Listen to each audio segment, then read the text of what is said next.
Friends, welcome back. నేను మీ Rabbani. Friends, నిన్న రాత్రి జరిగిన టాస్క్ లో నో బజర్ టాస్క్ లో మాత్రం చాలా అన్ఫేర్ గేమ్ అని అనిపించింది. అంటే ఇరు టీంలకి అన్ఫేర్ గేమ్ అనిపించింది. నా ఫ్రెండ్స్, వీడియో చూసే ముందు వీడియోని లైక్ చేయండి. కొత్తగా మన ఛానల్ ఎవరైనా చూస్తున్నట్లయితే ప్లీజ్ సబ్స్క్రైబ్ చేసుకోండి. Let's start our video. నాకైతే మాత్రం అంటే దానికి తలా తోక అనేది లేదు, దానికి హద్దు పొద్దు అనేది లేదు. ఎవరు అంటే ఇప్పుడు ఆ ఎవరు కొట్టకుండా ఉంటే వాళ్ళ స్కోరు 0 అయిపోతుంది, వాళ్ళు విన్ అవుతారు అని చెప్తే మాత్రం ఎవరు ఊరుకుంటారు? ఎవరి టీము వాళ్ళు గెలవాలనే స్వార్థంతో ఆడుతున్నారు అక్కడ. ఎవరు గెలిస్తే వారు కంటెండర్ అవుతారు, అక్కడ కెప్టెన్ కంటెండర్ అవుతారు. అలాంటప్పుడు వీళ్ళు అంటే వీళ్ళు ఎంత కన్విన్స్ చేసినా కానీ కన్విన్స్ అయ్యేంత బాండింగ్ అయితే మాత్రం వీళ్ళ మధ్యలో కనబడట్లేదు. బిగ్ బాస్ మరి ఈ గేమ్ ని ఎలా ఆలోచించి డిజైన్ చేశారు కానీ, అంటే ఆయన ఆలోచన విధానం ఏంటంటే వీళ్ళ మధ్య మంచి బాండింగ్ ఉంది, కన్విన్స్ చేసుకుంటే ఒకళ్ళకు ఒకళ్ళు ఆగుతారు అనే రేంజ్ లో అయితే మాత్రం బిగ్ బాస్ డిజైన్ చేసినట్టు కనబడతా ఉంది. కాకపోతే వీళ్ళ మధ్యలో అంత బాండింగ్ లేనే లేదు. అందరూ తమ స్వార్థం కోసం ఆడుతున్నారు అక్కడ. హౌస్ కోసం మాత్రం ఎవరు ఆడట్లా, తమ టీంల కోసం ఆడుతున్నారు, తమ కోసం ఆడుతున్నారు. అదే విధంగా కన్విన్స్ ప్రక్రియ మొదలైనప్పుడు ఇద్దరి స్ట్రాటజీలు సేమ్ గా ఉంటున్నాయి. ఎట్లా అంటే టర్నర్స్ వచ్చేటప్పటికి మేము బజర్ నొక్కేసి ఫోన్ చేసేసి వాళ్లకు 30 minutes వాళ్ళని హోల్డ్ లో పెడదాం అని చెప్పి వీళ్ళు స్ట్రాటజీ ప్లే చేస్తున్నారు. సేమ్ స్ట్రాటజీ వీళ్ళు ప్లే చేస్తున్నారు. అలా చేస్తూ చేస్తూ చాలాసేపు 30 minutes టైం లోపు వీళ్ళైతే మాత్రం అంటే బజర్ ఇద్దరు కొడితే చెరో గంట పెరుగుతుంది, ఇద్దరు కొట్టకపోతే చెరో గంట తగ్గుతుంది. ప్రాబ్లం ఏం లేదు, పెరిగిన ప్రాబ్లం లేదు, తగ్గిన ప్రాబ్లం లేదు. ప్రాబ్లం మొత్తం వచ్చింది ఏంటంటే ఒకళ్ళు కొడితే వీళ్ళ టైం 0 అవుతుంది, వీళ్ళ టైం వీళ్ళేమో ఓడిపోతారు, వీళ్ళు గెలుస్తారు. అలాంటప్పుడు వీళ్ళు ఎందుకు బజర్ కొట్టకుండా ఉంటారు? లాజిక్ గా మాట్లాడుకుంటే ఈ గేమ్ అంతా సుత్తి గేమ్, అసలు చూడలేదు. దీనికి హద్దు పొద్దు అనేది లేదు.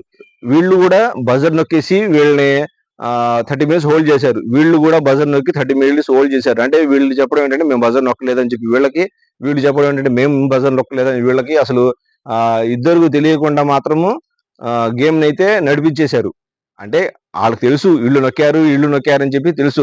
నొక్కితే ఇద్దరికి చెరో గంట పెరిగిద్ది కదా, పోయేదేముందని చెప్పేసి ఎవరు ఆగకుండా ఇద్దరు నొక్కేసి హౌస్ లోకి వెళ్ళిపోయారు. తర్వాత అక్కడ డిస్కషన్ జరిగింది. మీరు నొక్కారా అని చెప్పేసి అడగ్గా సంజన వచ్చేటప్పటికి శ్రీజాని అడిగింది, మీరు బజర్ నొక్కారా అంటే మేము బజర్ నొక్కలేదని ప్రామిస్ చేయమంటే నేను ప్రామిస్ చేయనండి. అక్కడే అర్థమైపోయింది వాళ్ళు బజర్ నొక్కారా లేదా అనేది, అక్కడే అర్థమైపోయింది. తర్వాత బిగ్ బాస్ గ్రౌండ్ లోకి పిలిచేసి మీరు ఇరు టీంలు బజర్ నొక్కారు కాబట్టి మీకు చెరో గంట టైం పెరుగుతుంది అనగానే ఒకళ్ళ మొహాలు ఒకళ్ళు చూసుకుంటారు. అంటే పెద్దగా ట్విస్ట్ ఏం లేదు, అందరికీ తెలుసు వీళ్ళకి తెలియకుండా వీళ్ళు నొక్కారని చెప్పి, వీళ్ళకి తెలియకుండా వీళ్ళు నొక్కారని చెప్పేసి అందరికీ అక్కడ తెలిసిపోయింది. తర్వాత వచ్చేటప్పటికి చెరో గంట టైం పెంచేశారు. తర్వాత బిగ్ బాస్ వచ్చేటప్పటికి టన్నర్స్ కి ఒక అవకాశం ఇస్తారు. ఏంటంటే ఓనర్స్ లో నుంచి 3 కంటెండర్లని మీరే ఎన్నుకోవాలి అని చెప్పేసి ఒక అవకాశం ఇస్తారు. ఒక చోట చేరి డిస్కషన్ చేసుకుని ఎవరైతే హౌస్ లో ఉంటే మనకు ప్లస్ అవుతుంది, ఎవరుంటే మైనస్ అవుతుంది అని చెప్పి డిస్కస్ చేసుకుని 3 అయితే సెలెక్ట్ చేశారు. అది వచ్చేటప్పటికి సంజన గారు అయితే రివీల్ చేయడం అయితే జరిగింది. ఎందుకంటే ఆమె కాస్త నిర్భయంగా మాట్లాడుతుంది కనుక వచ్చేటప్పటికి అంటే వీళ్ళు ఒక పేరు చెప్పగానే అటు నుంచి రియాక్షన్ వస్తుంది. అది తట్టుకోవాలంటే, సమాధానం చెప్పాలంటే సంజన గారు లాంటి మనిషి ఉండాలని చెప్పి ఉద్దేశంతో ఆమె ద్వారా అయితే రివీల్ చేయడం జరిగింది. సంజన గారు వచ్చేటప్పటికి ఫస్ట్ పేరు వచ్చేటప్పటికి ప్రియా గారిని అయితే మేము కంటెండర్ నుంచి తీసేసామని చెప్పి చెప్పడంతో, ప్రియా గారు నన్ను ఎందుకు తీసేశారని చెప్పి అడగగా, మిమ్మల్ని మానిటర్ గానే మేము హ్యాండిల్ చేయలేకపోయాము, మీరు కెప్టెన్ గా ఉంటే మాత్రము మా పరిస్థితి అగమ్య గోచరంగా తయారవుతుంది, మా టెర్నర్స్ మరీ దారుణంగా తయారవుతుంది, మా టెర్నర్స్ పరిస్థితి అని చెప్పేసి మిమ్మల్ని అయితే తప్పించడం అయితే జరిగిందని చెప్పి చెప్పడము. తర్వాత వచ్చేటప్పటికి హరీష్ గారిని అయితే మాత్రము తన 3 స్వింగ్ ఎప్పుడు ఒకేలాగా ఉండదు అనే కారణం చేత ఆయన అయితే మాత్రము తొలగిస్తున్నట్టు చెప్పారు. అది కరెక్టే, ఆయన ఎప్పుడు ఎలా ఉంటాడో తన 3 ఎప్పుడు ఒకే విధంగా ఉండదు. మళ్ళీ ఆయన అలిగి ఒక పక్కకి వెళ్ళి మూలకెళ్ళి కూర్చుంటే 10 మంది వెళ్ళి ఆయనకి జాకీలు పెట్టి లేపాలి, సార్ మీరు తోపు తురుము, మీరు మీ అంత మంచి మనిషి ఎవరు లేరు అని చెప్పేసి ఆయన్ని పొగిడి మరి లేపి తీసుకొచ్చి మళ్ళీ మామూలు మనిషి చేయాలి ఆయన్ని. ఇదంతా ఎందుకులే అని చెప్పేసి ఆయన కూడా అయితే పక్కకు పెట్టడం జరిగింది. హరీష్ గారు వచ్చేటప్పటికి మీ డిసిషన్ ని నేను గౌరవిస్తున్నాను అని చెప్పేసి ఆయన కూడా అనడం. తర్వాత వచ్చేటప్పటికి శ్రీజాని అయితే మాత్రం తప్పించామని చెప్పి డిక్లేర్ చేస్తారు. అంటుంది నన్ను ఎందుకు తీసేశారని చెప్పి అడగగా, టీం అంటే ఆ టీం మొత్తం కలిసి ఇది మా ఒక్కరి డెసిషన్ కాదు, అందరూ కలిసి చర్చించుకొని ఎవరికి ఎక్కువ ఓట్లు పడ్డాయా, ఎవరికి తక్కువ ఓట్లు పడ్డాయా అని చెప్పి చూసి చేసిన డెసిషన్ ఇది. నీకైతే మాత్రం అసలు చాలా తక్కువ ఓట్లు పడ్డాయి నీకు. అందుకోసం అయితే మాత్రం నిన్నైతే తీసేయడం జరుగుతుంది. ఈమెయితే మాత్రం కెప్టెన్‌గా ఉంటే మాత్రం ఈళ్ళు తట్టుకోలేరు ఈళ్ళు.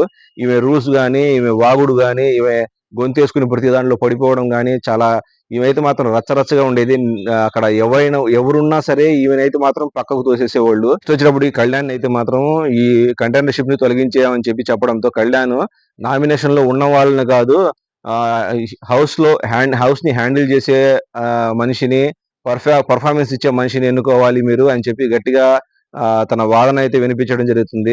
అంటే తను ఇప్పటిదాకా అంటే వచ్చిన కాడ నుంచి తను స్టాండ్ తీసుకొని ఏ గొడవనైనా పెద్ద మనిషి తరహాలో తను ఏమైనా సాల్వ్ చేశాడా?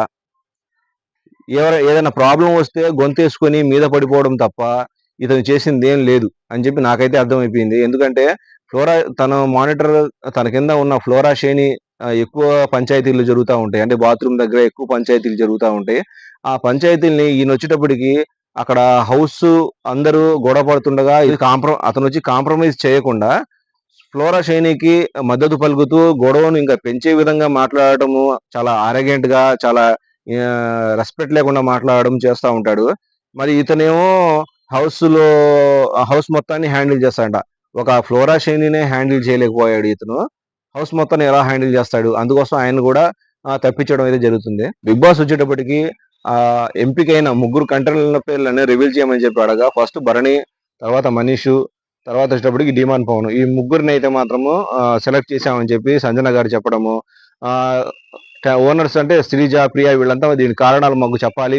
మేము ఎందుకు కాదు, వీళ్ళు ఎందుకు అవును మాకు రీజన్స్ చెప్పండి అని చెప్పి చెప్పగా ఫస్ట్ వచ్చేటప్పటికి భరణి గారి పేరు చెప్పగానే ఫేవరిజం అని చెప్పి శ్రీజ అరవడము, అక్కడ కాస్త గొడవ జరగడము, మీరు ఫేవరిజం చూపిస్తున్నారు అని చెప్పి చెప్పడంతో లేదు మాకు ఇప్పుడు భరణి గారిని కెప్టెన్ అయితే మాకు టెనర్స్ కి ఉపయోగపడుతుంది. ఎందుకంటే మా బాధలు, మా కష్టాలు, మా ఆకలి కేకలు మొత్తం భరణి గారికి తెలుసు. ఆయన కెప్టెన్ అయితే మాత్రం టెనర్స్ కడుపు నిండా అన్నం దొరుకుతుంది, వాళ్ళు కాస్త ఫేవర్ గా ఉంటారనే ఉద్దేశంతో ఆయన్ని అక్కడ కెప్టెన్ కంటెండర్ గా వీళ్ళు ఎన్నుకున్నారు.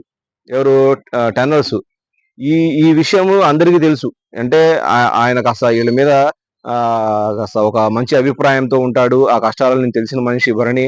ఒక పెద్ద తరహాలో వీళ్ళందరినీ అంటే కాఫీ కావాలన్నా, టీ కావాలన్నా, ఫ్రూట్స్ కావాలన్నా ఏదైనా సరే ఆయన సర్దుతాడు అనే ఉద్దేశంతో ఆయన అయితే ఎన్నుకోవడం జరిగింది. ఇది శ్రీజ కూడా తెలిసి కూడా కావాలని చెప్పి గొడవ పెట్టింది అక్కడ.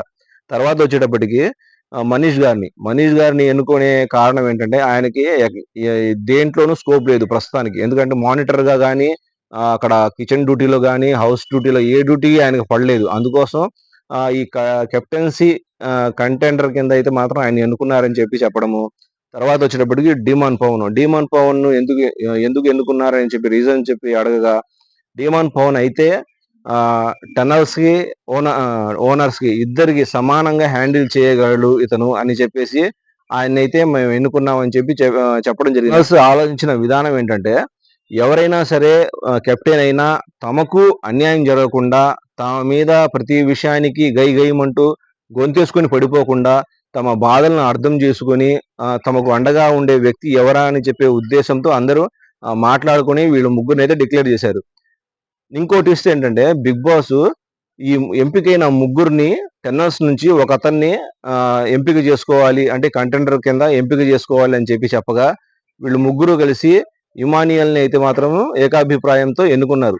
ఇప్పుడు వచ్చేటప్పటికి కెప్టెన్సీ కంటెండర్ నలుగురు అయ్యారు. ఈ నలుగురికి ఒక టాస్క్ పెట్టడం అయితే జరిగింది. అదేంటంటే రంగు పడుద్ది అనే టాస్క్ అయితే పెట్టారు. అంటే 3 రౌండ్లు ఉంటాయి దీంట్లో. ఈ నలుగురు ఒక రింగ్ లో ఉండి టీషర్ట్ల మీద కలర్, ఎవరి టీషర్ట్ మీద కలర్ ఎక్కువ పూసి ఉంటే వాళ్ళైతే మాత్రం ఎలిమినేట్ అవుతారు.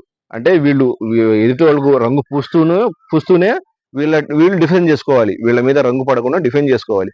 ఫస్ట్ రౌండ్ లో వచ్చేటప్పటికి మనీష్ స్ట్రాటజీ వాడేసి ఆ స్టాండ్లని, రంగు ఉన్న ప్లేట్ల స్టాండ్లని కాలుతో తన్నేసి స్ట్రాటజీగా గేమ్ అయితే మొదలు పెట్టాడు. తనే ఫస్ట్ రౌండ్ లోనే ఎలిమినేట్ అయిపోయాడు. రంగు ఎక్కువగా ఉండటం వల్ల ఫస్ట్ రౌండ్ లో ఎలిమినేట్ అయిపోయాడు. సెకండ్ రౌండ్ లో వచ్చేటప్పటికి భరణి గారు, డిమన్ పవన్, ఇమానియల్ ఆడుతా ఉన్నారు. ఆట ఆట రసవత్తరంగా సాగుతున్న అంటే హీట్ మూమెంట్ లో, అంటే ఒకళ్ళకొకళ్ళు రంగు పూసుకునే క్రమంలో హీట్ మూమెంట్ లో రీతు స్టాప్ అంది. ఎందుకు అందో అర్థం కాల.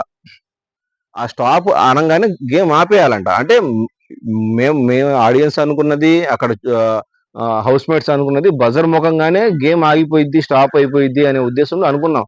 ఈ మధ్యలో స్టాప్ ఎందుకు అంది అసలు? ఈమె స్టాప్ అంటే ఆగిపోవాలంట. అక్కడ హీట్ మూమెంట్ లో 1, 2 సార్లు చేతులు ఇలా తగిలినాయి. అలా తగడం వల్ల నేను స్టాప్ అన్న తర్వాత కూడా మీరు 2, 3 సార్లు రంగు పూశారు, మీరు ఎలిమినేట్ అంటుంది. హౌస్ మేట్ సంజన వచ్చేటప్పటికి మీరు అసలు మధ్యలో గేమ్ ఎందుకు స్టాప్ అన్నారు అని చెప్పి అడగగా, నేను మీతో మాట్లాడను, నేను ప్లేయర్స్ తోనే మాట్లాడతానని చెప్పేసి రీతు చెప్తుంది. నాకైతే మాత్రం ఇక్కడ ఫేవరిజం రీతుయే చూపించింది. డిమోన్ పవన్ ని గెలిపించాలని చెప్పేసి స్ట్రాంగ్ ప్లేయర్ అయిన భరణి గారిని అయితే మాత్రం తప్పించేసింది. అక్కడైతే మాత్రం నాకు అన్ఫేర్ అనిపించింది గేమ్ మాత్రం. రెండో రౌండ్ లో మాత్రం భరణి గారిని అయితే ఎలిమినేట్ చేసేశారు. మూడో రౌండ్ వచ్చేటప్పటికి డిమోన్ పవన్ తర్వాత ఇమాన్యుయల్ ఇద్దరు ఆడుతున్నారు. ఇప్పుడు వీళ్ళిద్దరిలో కాస్త ఫిజికల్ గా యాక్టివ్ గా ఉండే పర్సన్ వచ్చేటప్పుడు డిమాన్ పవన్, అది అందరికీ తెలుసు. అట్లాగే ఇద్దరు ఇమాన్యుయల్ కూడా డిమాన్ పవన్ కి గట్టి పోటీ ఇస్తూ ఈక్వల్ గా, అంటే ఇరు షర్ట్ల మీద టీ షర్ట్ల మీద రంగు ఈక్వల్ గానే ఉంది, కాస్త డిఫరెంట్ గా డిమాన్ పవన్ అయితే ఈ రౌండ్ అయితే గెలవడం జరిగింది. ఈ రౌండ్ గెలిచి నెక్స్ట్ సెకండ్ వీక్ కి కెప్టెన్సీ కంటెండర్ గా ఎంపిక అయ్యారు ఆయన.